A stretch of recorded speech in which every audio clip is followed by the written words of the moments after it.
it feels terrible. People are selling. And this is what happens at cycle lows. Now, I'm not saying we don't go significantly lower. If we look at the FTX dump, we could see as that first occurred, we actually had many months after that where we actually wicked a little bit lower on multiple occasions.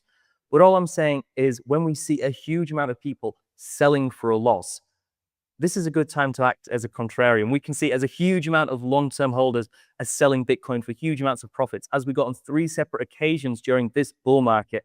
Then again, that gives us some indication, just from a supply and demand economics perspective, that a huge amount of fresh supply is hitting the open market. And did we have the demand to actually sustain that?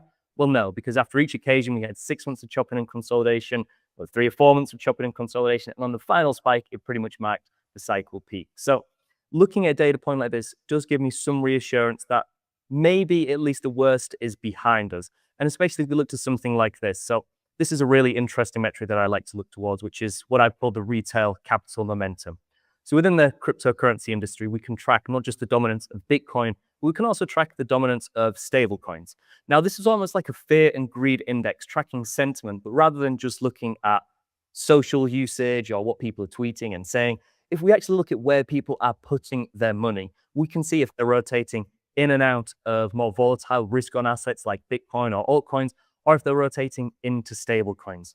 Now, again, we've recently seen the largest influx of rotation of capital into stablecoins since the bottom of the 2018 bear market. More than we saw at any point during the previous bear market, more than the COVID 2020 collapse. People are scared. People are rotating out of Bitcoin into these stablecoins, into these safe haven assets.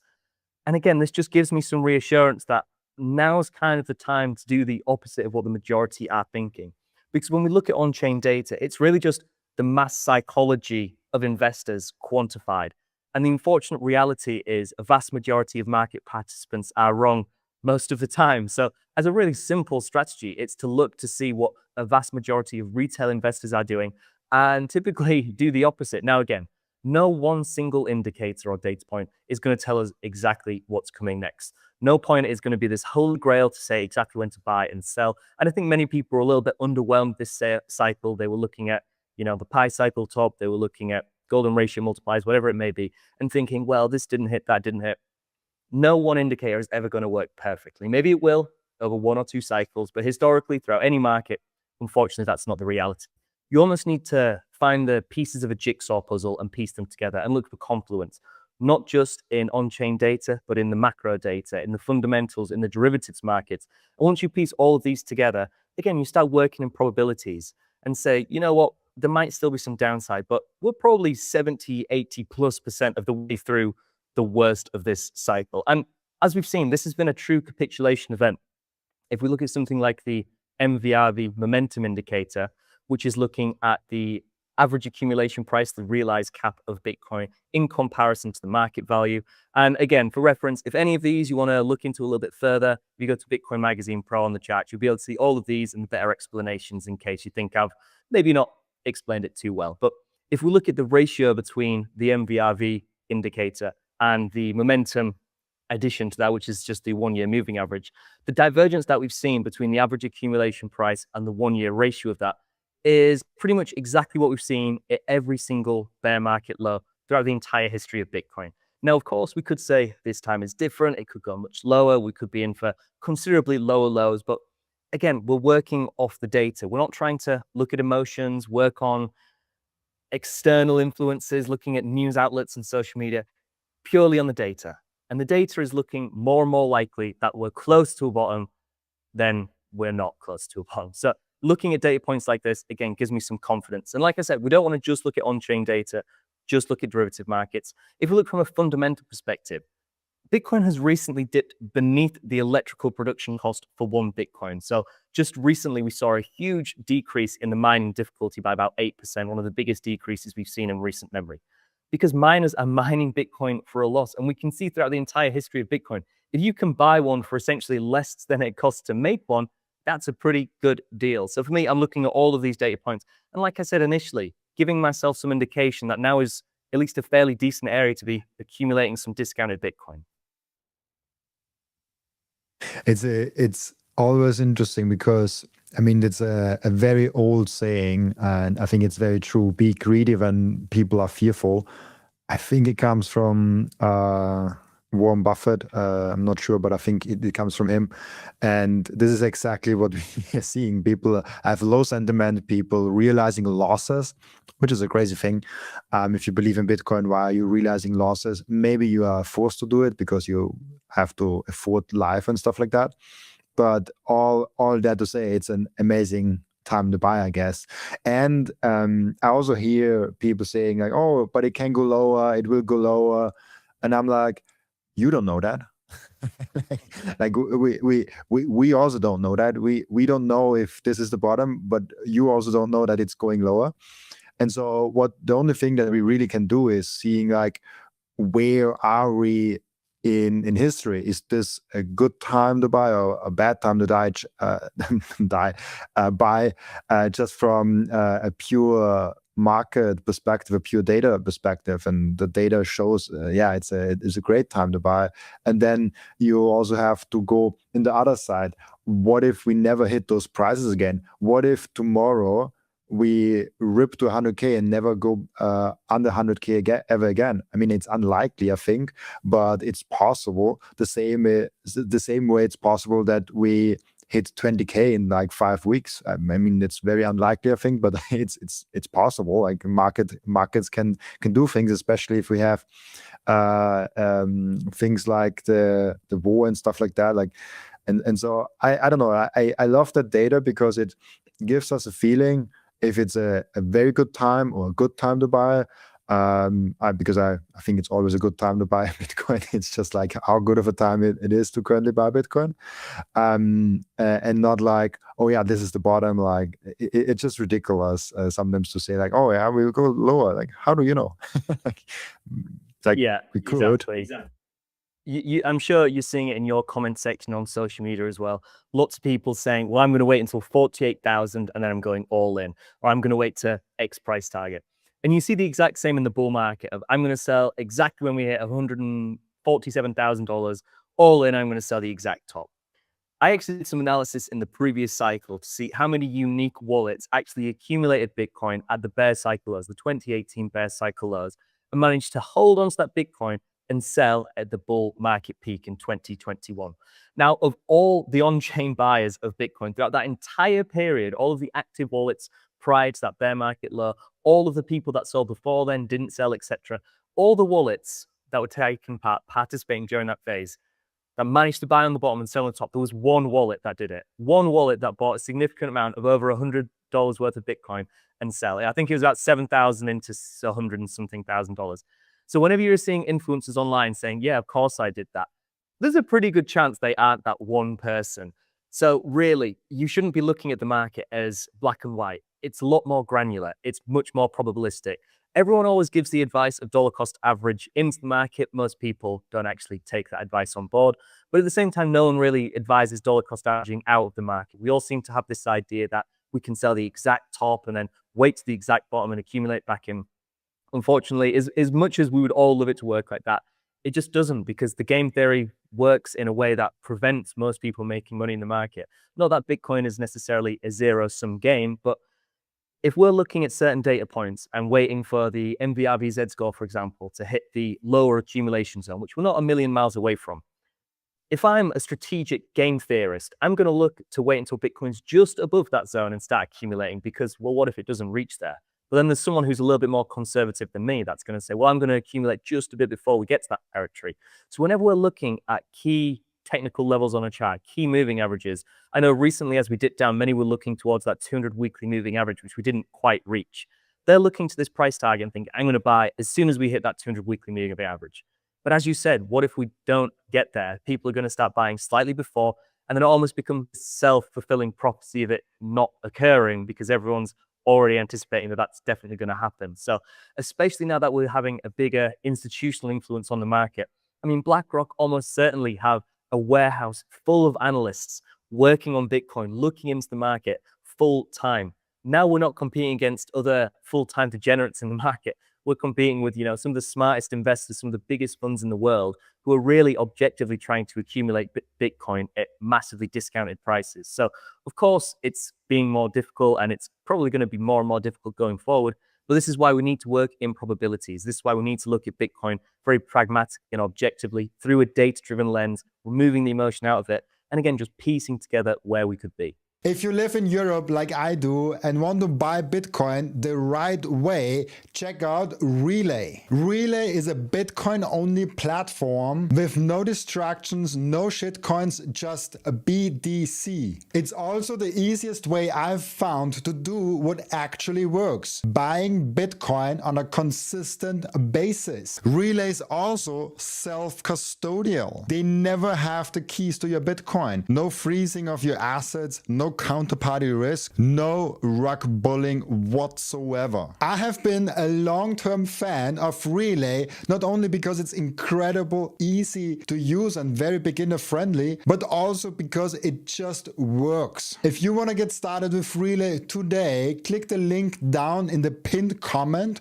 or in the description. And once you have downloaded the app, type in Robin in the referral code section of the app to save 10% on fees. So set up your DCA Bitcoin plan today with the Relay app and get cheaper Bitcoin if you use code Robin. With microseed, you can engrave your 12 or 24 word seed phrase, the entire seed phrase, onto a 1-inch small washer. Yes, just one washer. All 24 words on that one washer. You can hide that thing everywhere. And even better, you don't need to buy a new kit every time you have to get a new wallet. You can make unlimited backups because microseed is not selling the washer. Microseed is selling the device that stamps the washer. So you get the full kit with the device, with the washers, with the hammer, with everything you need to get started today. And you can make with that unlimited amount of backups. Go now to microseed.io. Finally, we have BTC Prague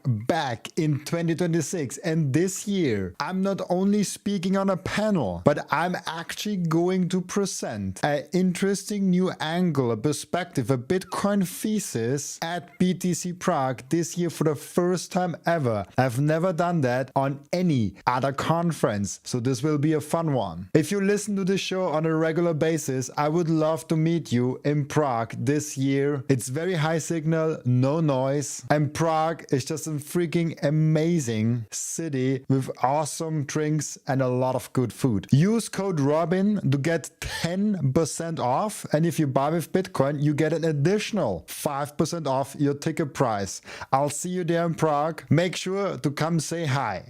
I love that. And it also shows us, I love data because it gives data to the feeling we have. Like if you have been in Bitcoin since like 6 years, like I did, like I have the feeling like this is a great time to buy, but it's just a feeling. It's just like, yeah, like I feel like that's like, it feels low compared to what I was expecting. And so it's always awesome to have you and others like James Jack on the podcast and explain to me like why my feeling is actually right with having the data behind them. Yeah, 100%. Now, this chart is kind of outlining what I was mentioning previously, in that rather than just measuring versus a debasing currency, if we actually measure Bitcoin's relative purchasing power versus other assets, then we kind of get a better understanding of how our purchasing power is actually increasing or diminishing. Now, if we look at Bitcoin versus silver, this chart is pretty awful to look at, let's be honest. If we look at Bitcoin priced in silver, which again went on an exponential rally alongside gold, then we actually dipped beneath the 2022 bear market lows, also well beneath those 2017 highs as well. So all of the relative purchasing power we'd made up versus silver, going from around 680 ounces of silver per Bitcoin to well over 3,500 and back down again. That's a pretty monumental decline. Now, immediately after creating this pic, I think silver dipped about 38% in a day. And since then, we've seen gold continuing to make lower highs. But ultimately, if we look at the Bitcoin bear market in terms of relative retracement versus silver, this has already been the third worst bear market in history in terms of the relative purchasing power. And it's a similar situation versus gold and even equities as well. But again, this is why we shouldn't really just be focusing on measuring Bitcoin versus the dollar, the euro, the pound, whatever it may be. But again, looking at relative purchasing power, because a lot of these new institutional investors and market participants, again, are looking at Bitcoin, as more of a portfolio asset rather than just accumulating X amount. They're looking to see the relative strength of the asset in comparison to the other assets in their portfolio. Now, if they can see that Bitcoin is providing massive asymmetric opportunity, looking at the ratio charts of something like Bitcoin versus gold or silver, then again, they're willing to allocate more capital into that because strength attracts strength. When you're looking at capital markets, you almost get this snowball into avalanche effect, which I think is why Bitcoin really struggled in that latest bull market, because we never really got that kind of kickstart of capital inflows. Where if you look at something like gold, as soon as we break past new all-time highs, everyone can kind of understand that maybe we're a little bit overbought, but then we continue to rally massively to the upside because more capital rotates in. We're seeing more strength versus other assets in terms of its relative purchasing power. More investors thinking, I can't miss out. I need to start rotating into that. And then we get these huge moves. So unfortunately, Bitcoin didn't really experience that in this cycle. But now in the bear market, we're actually seeing some positive indications that this may be about to turn. Wrong chart. I'll find it in a second. But if we look at Bitcoin versus assets like the NASDAQ, like gold, etc., over the past few weeks, even in spite of this geopolitical uncertainty that we've had, we're actually seeing Bitcoin make some relative gains versus these assets. While the S&P 500 is down, 8%, gold's down 20+%, Bitcoin's actually up from the lows. So if you look at the relative purchasing power charts, the relative strength charts of Bitcoin versus these other assets, since Bitcoin made its bottom, since we had this, kickstart of tension and uncertainty in the Middle East, Bitcoin has been outperforming, which is, again, just a little bit of a promising indication that maybe most of the sellers are exhausted, most of the short-term speculators have capitulated, and most of the long-term believers have continued to accumulate. But again, this gives us some good indication that people looking at a store of value asset, an inflationary hedge asset, something that they can rotate into in times of uncertainty, which historically was gold, but gold's already had this big parabolic rise and started to move to the downside. Bitcoin, on the other hand, has already had this parabolic fall, if you like, and is starting to move to the upside in relation to these other assets. If we can continue that momentum, then maybe we start getting the first indications of Bitcoin actually having its decoupling moment. I mean, this is what Bitcoin was really made for, times of uncertainty, fiscal irresponsibility, and bad monetary policy. And if now isn't the time for Bitcoin to show its true strength, then I don't really know what is. Now, I don't necessarily think that Bitcoin's going to see a huge amount of capital inflows. We're going to overtake silver and gold in terms of market cap in the next few years. But just investors given this reassurance that Bitcoin isn't a flash in the pan asset, again, just provides more long-term certainty. I mean, we're already seeing Morgan Stanley releasing their own version of pretty much a Bitcoin ETF. We're already seeing billions still going into these ETFs. We'll cover some data in a little bit, but these ETF holders have barely capitulated, and recently they've been very aggressively accumulating, as retail have been doing the exact opposite of that. So again, there's many indications that even though right now feels difficult, we're actually setting up a much stronger base for the coming years for Bitcoin. Decoupling, interesting. I saw your YouTube, and I think you also mentioned made a whole video about like why decoupling might actually be happening this time around way stronger than like why it might actually happen this time around and not as it was happening not till now, because it's like still people seeing Bitcoin going down with the Nasdaq, people seeing all of the correlation, like, oh, it's just like a risk on asset like all the other ones. And I think it just takes time for Bitcoin to actually like change that, I guess. Yes, I mean, I've got the chart up here. I did manage to find it in the end. This is similar to the Bitcoin versus silver chart we showed previously, but this is Bitcoin versus the NASDAQ, which is one of the strongest correlation assets we have to Bitcoin, being the 100 biggest tech stocks in the US equity markets. All we can see, even though recently we did actually retrace beneath our 2017 all-time high, we're actually holding up relatively well. And like I said, if you look at the Bitcoin USD chart, it looks fairly stagnant. Obviously, we've had a little bit of a bounce. But if you're looking at these ratio charts, we're actually starting to make some solid progress and actually start reclaiming key levels of resistance during a time of drawdown. Now, that most recent video was looking at the fact that anytime Bitcoin historically has had a bear cycle low, it has coincided perfectly with the S&P 500 or the NASDAQ also bottoming out after a big retracement. Now, this is the first time we've really seen Bitcoin already have its big downward move. Sellers are exhausted. A huge amount of Bitcoin has transitioned from short-term hands to long-term holders, and we've not seen this big drawdown in the S&P and equities yet. So I'm not necessarily saying that a decoupling is going to happen, but if it were to happen, now is as good a time as any. Now, this is the Bitcoin, just the gold price. As I said, traditionally, the safe haven store of value asset during times of uncertainty. I made this analysis piece last week, and already we've dipped beneath this $4,400 level towards this 200 daily moving average. We're seeing gold continue to set lower highs, lower lows, and that's not a very bullish indication. Whereas Bitcoin right now is still setting, even after this downwards move, higher highs, higher lows. So if Bitcoin were to have a true decoupling moment, like I said, strength attracts strength. And the people looking at these relative purchasing power charts are seeing that Bitcoin's holding up relatively well because we've already had this capitulation event. Then that just sets up a good foundation for more capital to rotate into. Because all of these short-term holders are gone. If we look at the ETFs, like I said, I think many were expecting Bitcoin after its first 50% retracement to see a lot of these ETF holders, these traditional investors, to lose faith in the asset. Maybe they were just in it for a quick buck.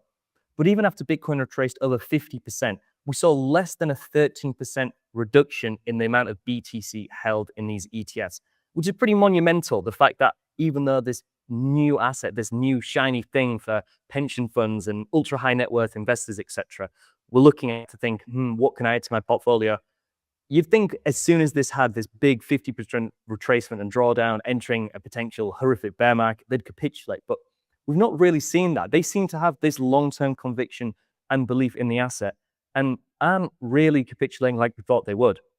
And if we look at the amount of outflows that we're seeing on a 28-day or 4-weekly average basis, it's actually slowing down massively, even as Bitcoin made as low a low as we dipped from around $80,000 to around that $60,000 region.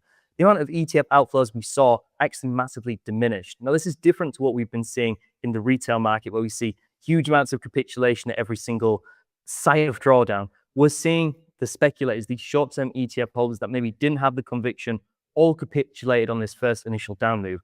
But now every single day we're seeing less outflows, and we're actually closing in on average inflows in the market. We're seeing ETF holders actually begin to actively accumulate Bitcoin at these discounted prices, which is again different than what we're seeing in the retail markets, where if we look at the funding rates, for example, we're seeing a huge amount of people actively shorting Bitcoin, betting on further downside price action.